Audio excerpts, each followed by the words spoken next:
UFC Fight Night Namajunas versus Amanda Ribas. I'll be honest, guys, this fight card is not that great, but there's some money to be made, so let's get into it. First of all, we're going straight into Miles Johns versus Cody Gibson, and here's the thing about this fight, guys. A lot of people are giving Miles John a lot of stick for his failed USADA test. However, that was for Adderall, and it's for a deficiency he has mentally. He didn't fill out the paperwork in time, and USADA had an issue with that. So his fight against Dan Argetta got overturned, which he won, by the way, by unanimous decision. Yeah, that got overturned. And he got a short suspension. Basically a slap on the wrist after.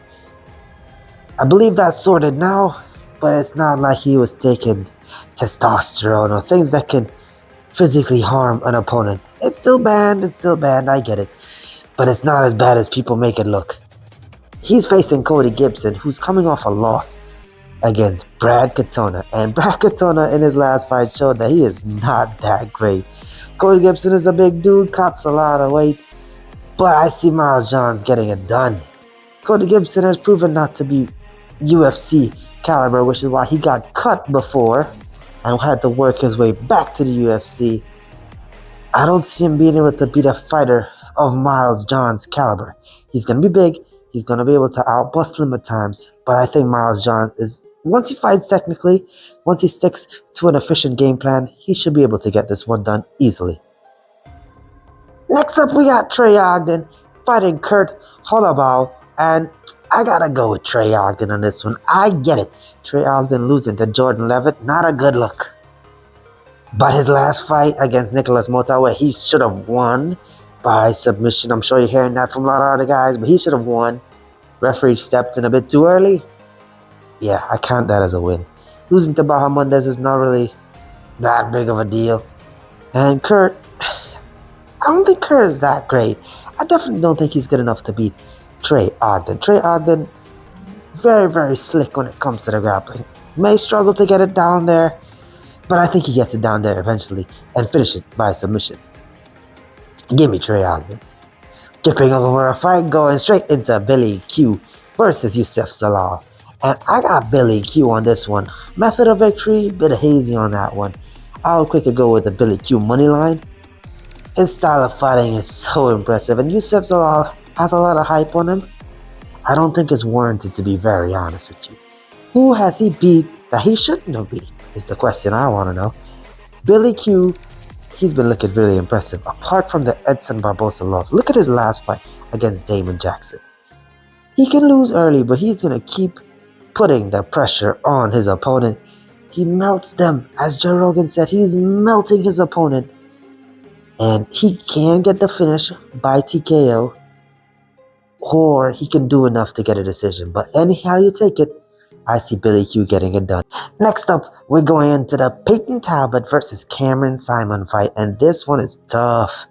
Two prospects that may have been matched up a bit too early in their career.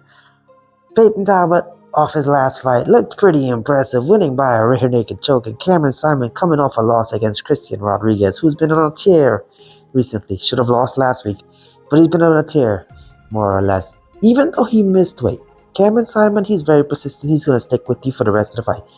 Peyton Talbot, very slick striking. People compare him to Sean O'Malley. I don't see it. Maybe the hair. But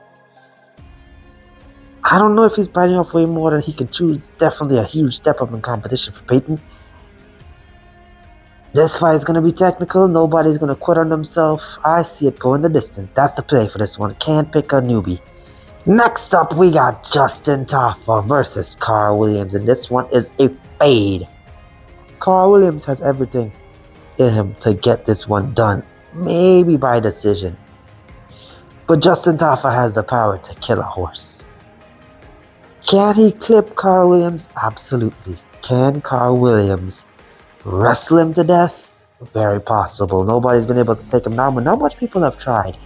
He may find success in the wrestling, but if he decides to strike with Justin Tafa, it's lights out. Going into the main event of the evening, Amanda Ribas versus Rose Namajunas. Huge step up in competition for Amanda Ribas.